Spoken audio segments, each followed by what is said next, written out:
Hey folks, Valentin the Mad here, and this is a quick look at the destruction effects in the initial early access version of WARNO.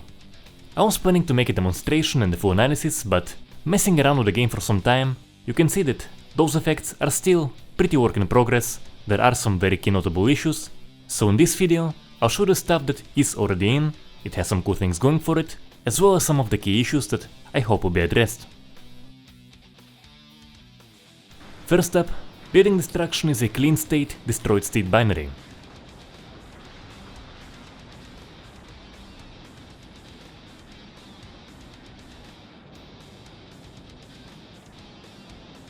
For a game of this scale, it's not an issue. What is however an issue is that many objects and some structures don't have that destroyed state at the moment. You can have a perfectly clean car with a crater right below it. As for terrain and vegetation, you'll be seeing craters appear after explosions.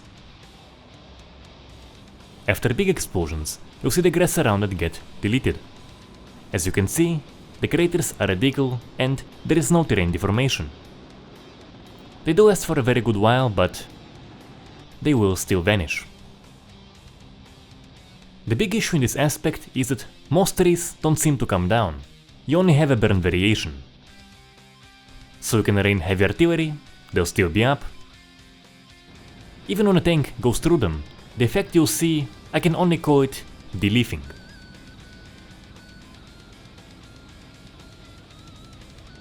As for the vehicle damage, the feature I like it a lot is the plane crashes.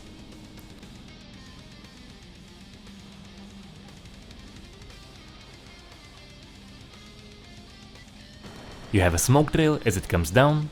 The particle effects are very nice. You have that dragging on the ground.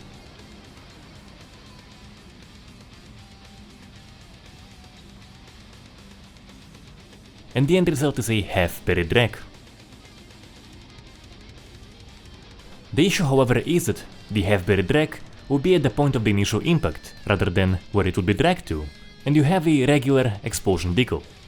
So that cool dragging effect is only in the particle effects, and you don't really see it in the aftermath itself. So my suggestion is to make the aftermath look more fitting to this glorious crash. So have the decal look like a impact, then some dragging, and of course have the wreck itself be in the final position where it would be dragged to. As for the other vehicles, you'll be seeing mainly a damage overlay. Some have parts that can come off, and there is some variety in how they explode.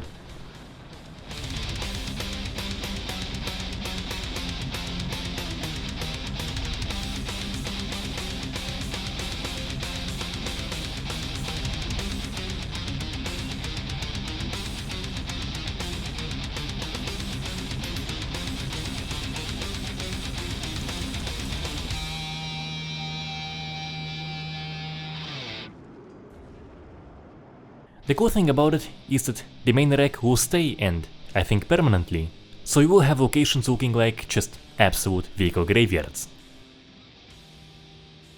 And I absolutely have to note the particle effects, which are quite good.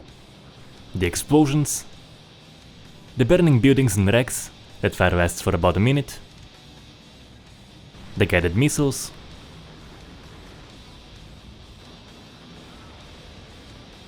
the rocket launches. The one issue in this aspect is that you sometimes get a very dramatic looking impact on a vehicle. It makes you expect that it's gonna explode any moment now, but the vehicle keeps going with no problem. So big effect, but not much actual damage to the vehicle. It's very notable with planes and helis, but I've seen it with tanks too.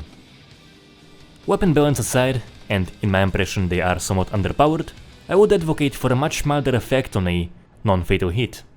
If you want vehicles to be able to eat up more damage without that feeling too weird, such a difference is very crucial.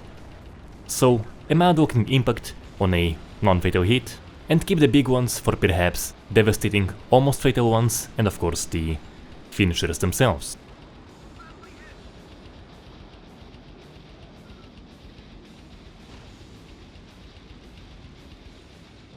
In conclusion, we're likely not gonna have a particularly advanced destruction system here, but if we have a destroyed state for every object and structure, if it will be possible to bring trees down, and perhaps with a little more variety and slightly nicer aftermath for plane crashes, we can have a basic system that will deliver a decent, war-torn feel. I'll be following future updates and I will keep you posted on notable improvements. So, do share your thoughts in the comments below, subscribe for more response-related content, and consider supporting on Patreon to help keep the videos coming. Until next time.